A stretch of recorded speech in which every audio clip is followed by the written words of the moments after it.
This sure has been a very interesting weekend for the entertainment industry. We had first the release of Masters of the Universe Revelation over on Netflix on Friday.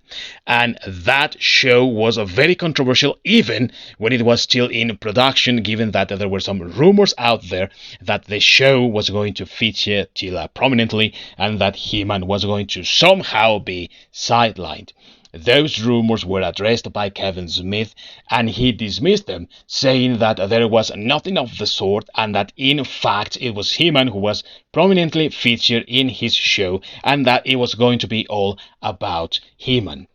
Came the Friday, the 23rd of July, and the fans realized that the rumors had been true all along, and that in fact it was the Tila show. So those fans that are more vocal and of course more passionate about this franchise, and those fans that felt scammed by lying Kevin Smith, and that also felt that it was unfair that they were marketed this thing as a return to form to the 1983 to 1985 animated show. They felt, of course, that they needed to get some answers and also to vent a little bit, and that Kevin Smith, of course, was a liar, and he had no other recourse but to have a very public meltdown on his live stream of his podcast, Fat Man Beyond, or whatever the hell it is called, which was a special edition where he had as a guest Griffin Newman, who is the voice of Orko in this new show, and it was like a special edition of He-Man Beyond. That was the name. He had this major meltdown there.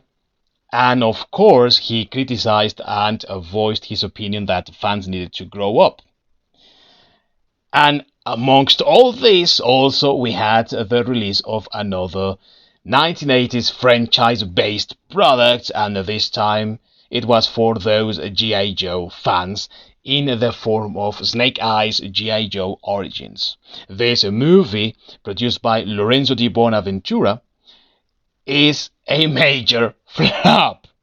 Just as you heard it, ladies and gentlemen, here in this channel, this thing is a major flop because this movie that had a budget of close to $100 million just made $27 million worldwide. Meaning that this number is the combination of the local box office, that means the United States box office, and the rest of the world. It means that roughly this thing made around 13.5 million, both in the US and also in the rest of the world, at least as of the making of this video. Can you really imagine that? This movie is a complete disaster. This movie is going down the drain in a similar form, in a similar vein to the Space Jam movie starring LeBron James over in China. And you might be wondering, you might be asking, Viking, why are you so happy that yet another 1980s franchise is failing right now?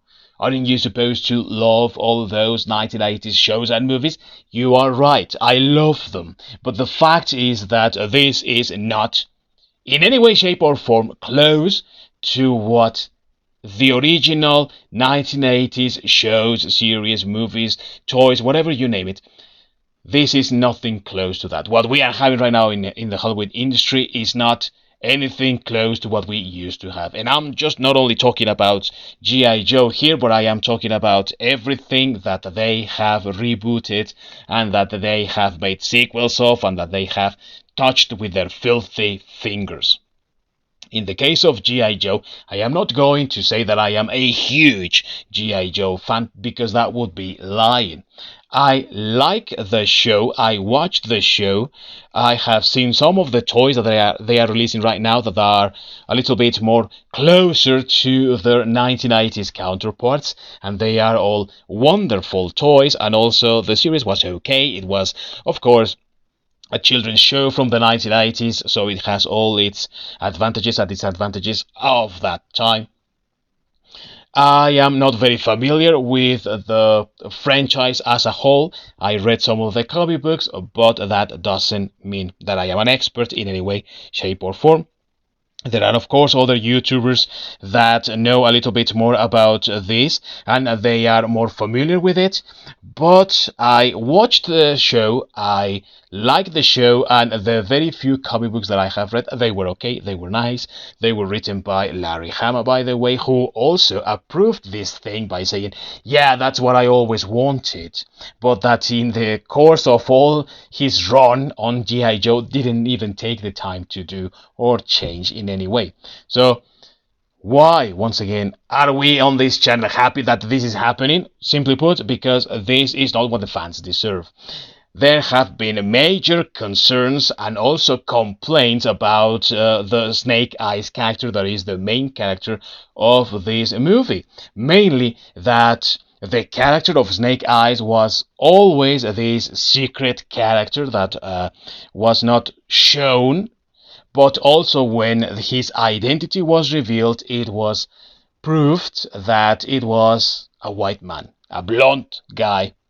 And what they decided for this film was to make Snake Eyes an Asian guy. So of course the fans feel that this is breaking the lore and the mythology that surrounds G.I. Joe, which is, as I already told you, a very beloved franchise, so they are like not watching it. I am not going to watch this thing. And who can blame them? I mean, just look at what they are doing with all of those franchises that you held close to your heart. If you look at the Michael Bay Transformers movies, they are all disastrous films. The way that they kill Optimus Prime, or the way that they treat the storylines. And if you also look at the recent Masters of the Universe, look at what Kevin Smith did to that. Now look at what they did to G.I. Joe with the previous films, and compared to this, it seems like they were jewels, because this thing is just going down the drain. So why should fans of the 1980s and those shows, movies, toys, etc., etc., should just put up with this sort of garbage? I don't think that it is fair. I don't think that it is the right direction to go. And in the case of Snake Eyes, as a character, to have this also very popular character from the G.I. Joe mythology be changed in such a way, it's just like accepting the Dragon Ball that we had from Hollywood many years ago, that also nobody liked, that nobody was asking for, and yet it was the version that we got. If you remember, Goku, that is the main character of Dragon Ball, was whitewashed in that one. He was not Asian in any way, shape, or form, and fans disliked it and hated every single bit of that movie. The same case here. It is not a matter of hating on Asians or racism and discrimination that they always spout and spin around these sort of events, but it's more about respecting the lore and respecting what should be. In the case of Snake Eyes, the movie, if the fans are rejecting it, more power to them. In the end, they are the ones that have the money in their hands, and they say whether they want to support this thing or they don't, and they have already spoken and been very vocal about it. So I just encourage them to keep on that track, because that's the way that it should go. Were that the case with Masters of the Universe fans, we wouldn't have the crap that Kevin Smith is giving us.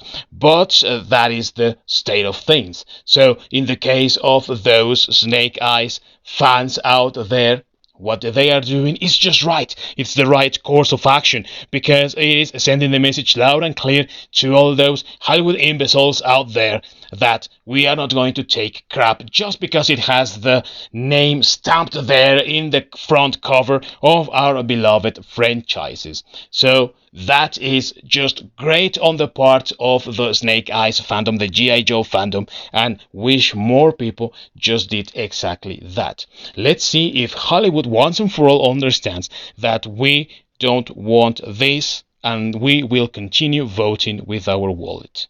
Let me know your opinion about this down below in the comments, and until next time, peace out.